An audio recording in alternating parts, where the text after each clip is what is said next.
Welcome to this Advent devotional series. This is day 8 of our series. I am Reverend Lester Spees, and I have the privilege of serving as pastor at Memorial Lutheran Church in Glendale, Wisconsin. During this Advent season, I will be reflecting on some tough questions that come from Scripture and on some sacred spaces that have helped me to respond to those tough questions. Thank you for joining me in this journey. This devotion is for Sunday, December 4, 2022. And our question for today comes from Luke 8:25. Where is your faith? My mother and father rarely attended church. Between my dad and my grandma's space, someone always made sure that I was able to go to church each week from the age of 3.5 until I was 18. But I rarely saw mom and dad attend church with us. Christmases and Easters weren't even exceptions to the rule.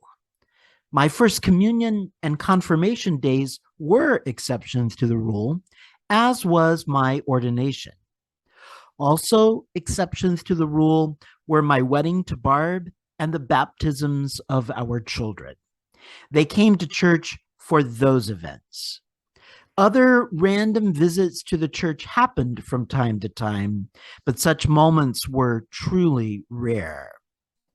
Rare also was any conversation about faith at home.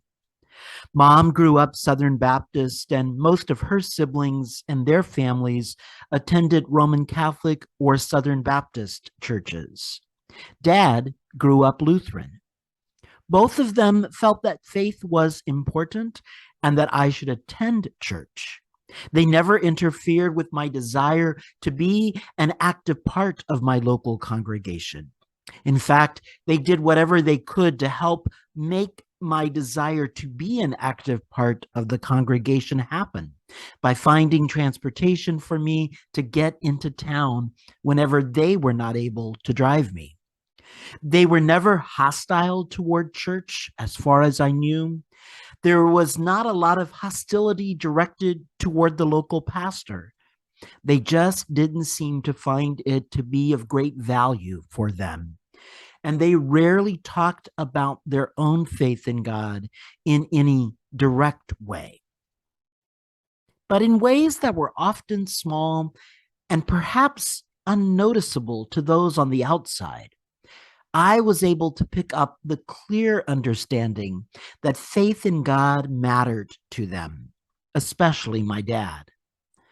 The 100 acres that my father inherited from his father was land that had been handed down for several generations. 1 acre of that land had been used at one time for a place where the country church that served the people of that geographic region was located. Apparently, a pastor would come every few weeks or so on horseback to provide a worship service for the people living in the greater Shiloh community. Such gatherings happened at the church building that was found on the piece of land owned by the Spees family. Once people were able to travel into town more easily through the use of cars, the building was demolished and people joined local congregations in downtown Hallettsville or the surrounding area. This story, one of the few church-related stories that I did ever hear from my dad, was shared because I noticed that there was one area of land that was fenced off, that cows were never allowed to use for grazing purposes, and dad never used for planting. And in one corner of the land, there were 3 concrete steps and a small concrete slab that was overgrown with grass, but still visible. I wondered what this was all about.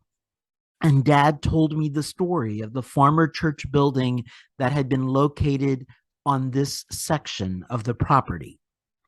It was clear to me in the way that he treated this section of land in such a special way that it was sacred to him. This piece of property was holy. It was set apart. It was different. And I know that my dad would not have treated it differently unless he thought it was different.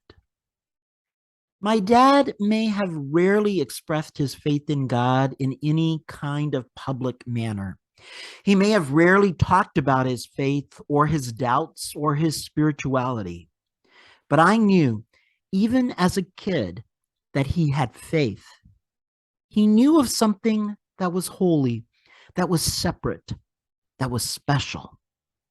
He showed that in the way he set aside an acre of land that was reserved for no other purpose other than to remember how a house of the Lord once stood on those grounds. And he taught me in the process, whether he realized it or not, that faith could be expressed and spaces could be sacred, even when a church building was not there.